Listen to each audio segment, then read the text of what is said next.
When you were a child, you probably built dens in your gardens or had secret hiding places known only to you and your friends. As an adult, you might wish you still had your own secret hideaway to escape the troubles of the modern world. Some people do. There are secret locations in little-known places all over the world with fascinating stories behind them.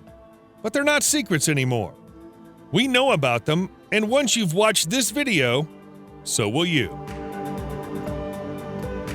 We're starting our trip across the world in Marknesse in the Netherlands, which is where we find Waterloopbos. This was once a hydraulic laboratory, but now it's a secret forest full of strange, abandoned engineering models. It looks like it's been abandoned for 50 years or more, but it actually remained in use until 1996 after first opening in 1954. During that time, it was a top-secret open-air laboratory where researchers from all over the world came to put their latest ideas to the test. That's why you'll find scale models of well-known locations among the trees, including such faraway places as Bangkok Harbor. Nature has reclaimed the site since the laboratory closed in 1996, covering many of the models in foliage and growing straight through others.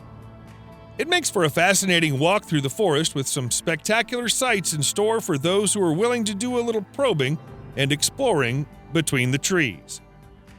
There are official walking routes through the area, but it's far more fun to take your own route and get a little lost in the process. You might find models and sculptures that nobody else has seen for almost 30 years.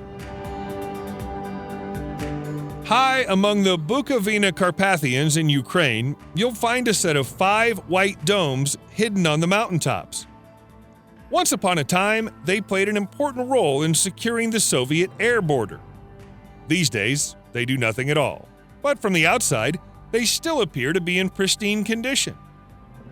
Back when it was active, this radar site was known as Pamir.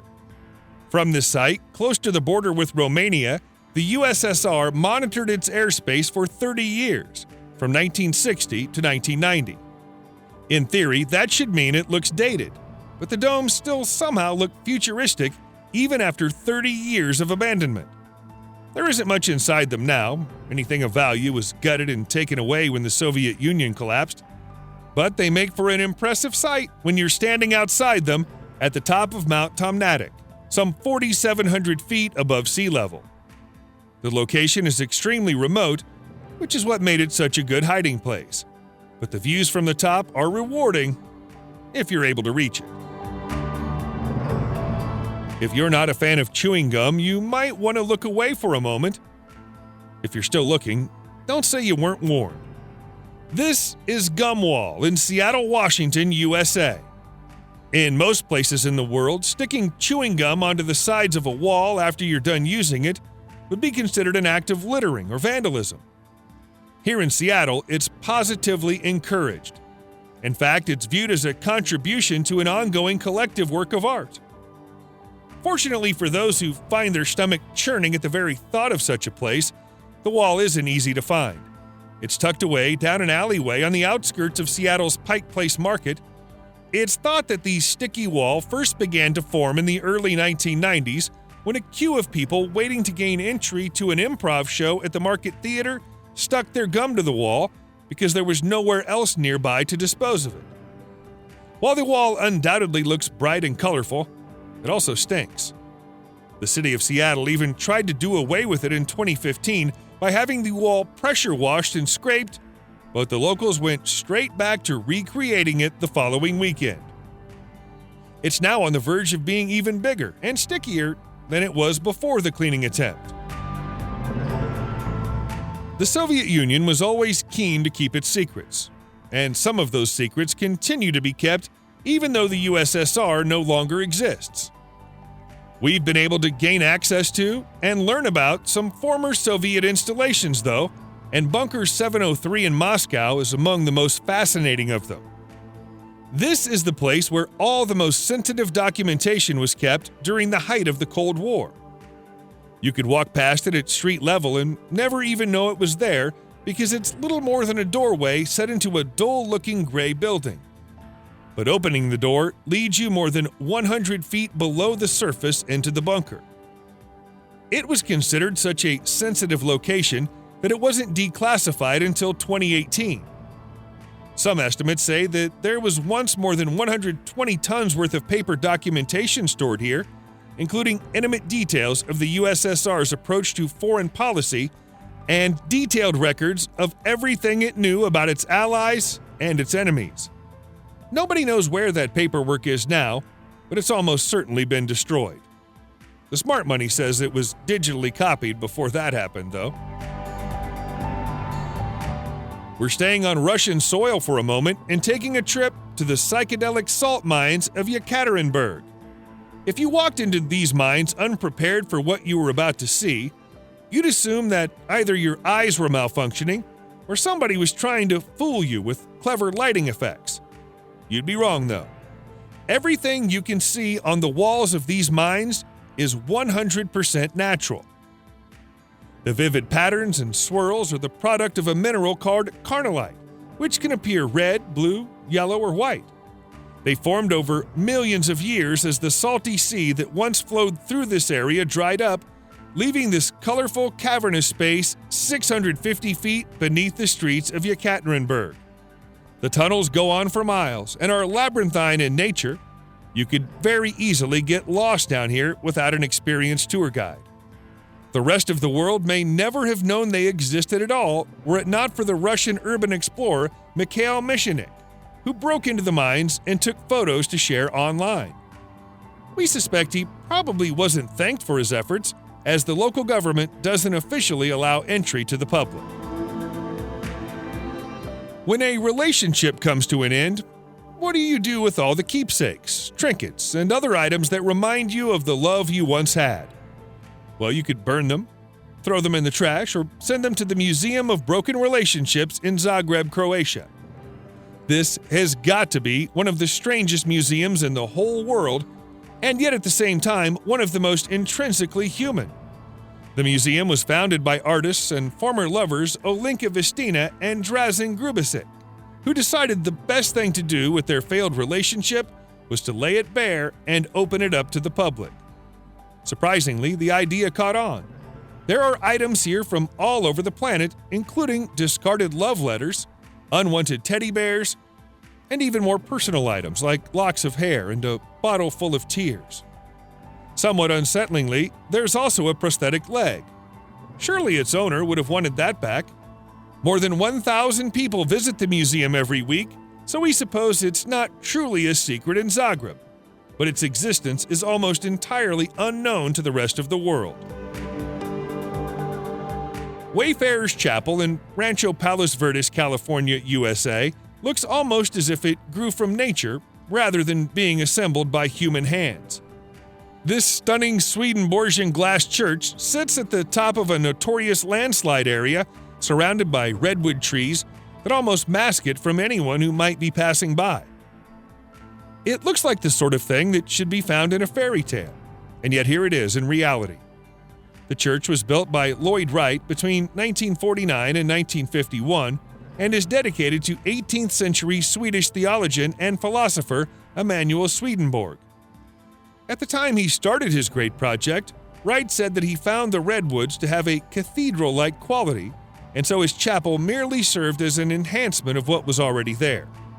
Swedenborg was an unusual man. He considered himself a scientist, and yet he claimed to have visited alien planets where the inhabitants lived in trees. Wright wanted to make something similar to what Swedenborg claimed to have seen.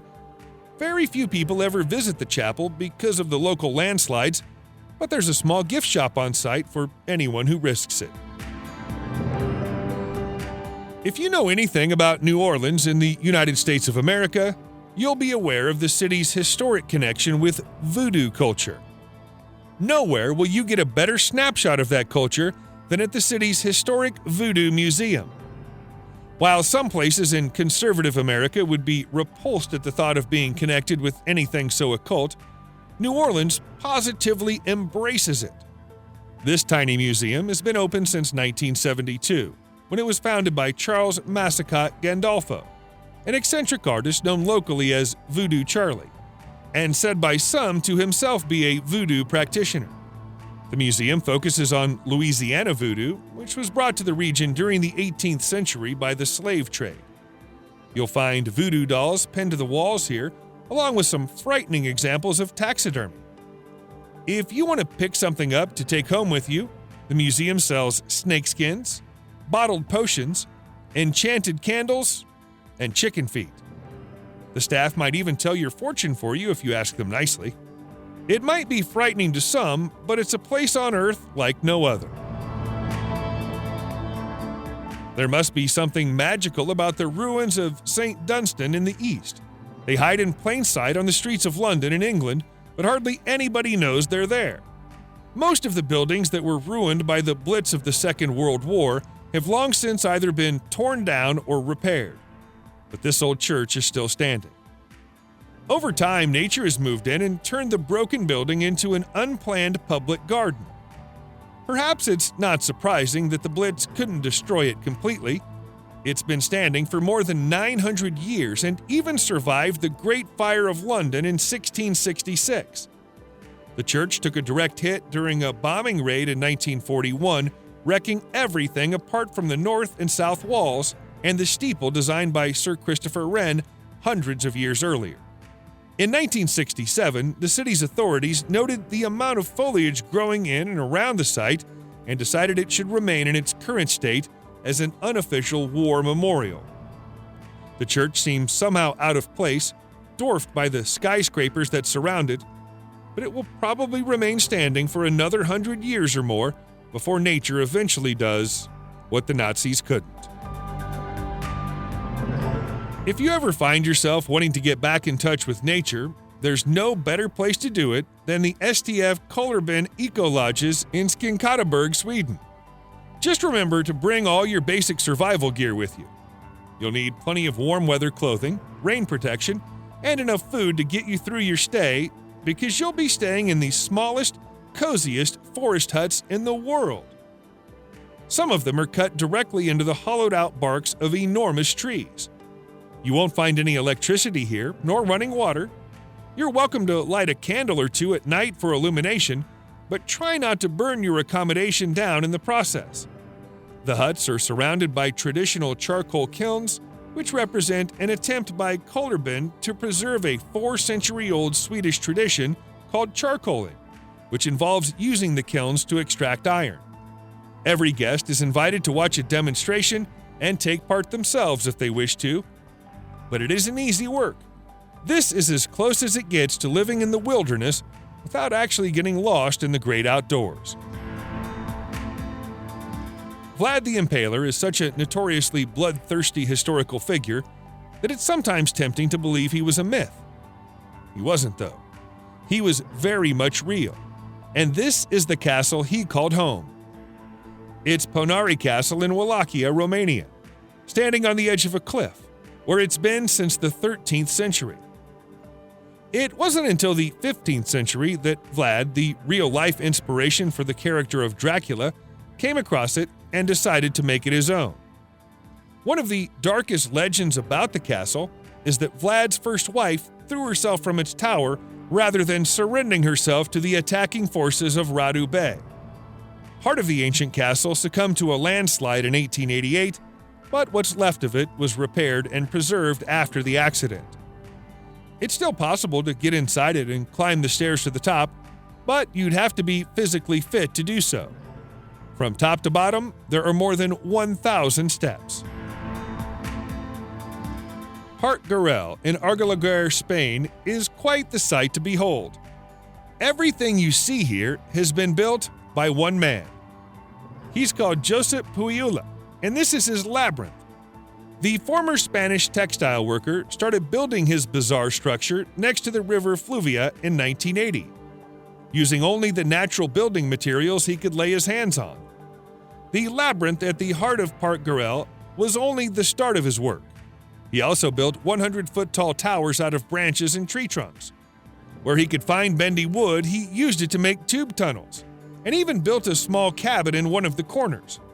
The government eventually noticed Joseph's work and took issue with it because it was built on public land without planning permission. He was eventually forced to take some of it apart in 2002, but he simply moved it to another site nearby and started again, connecting the old parts to the pieces of the original work that still remain standing. The government still isn't keen on his work because they think it's unsafe, and sadly, Joseph isn't around anymore to defend it because he passed away in 2016. But for now, his life's work is still standing. Subscribe to the channel and turn on notifications, and you will be the first to know when a new video comes out. Thank you for watching, and see you in the next video.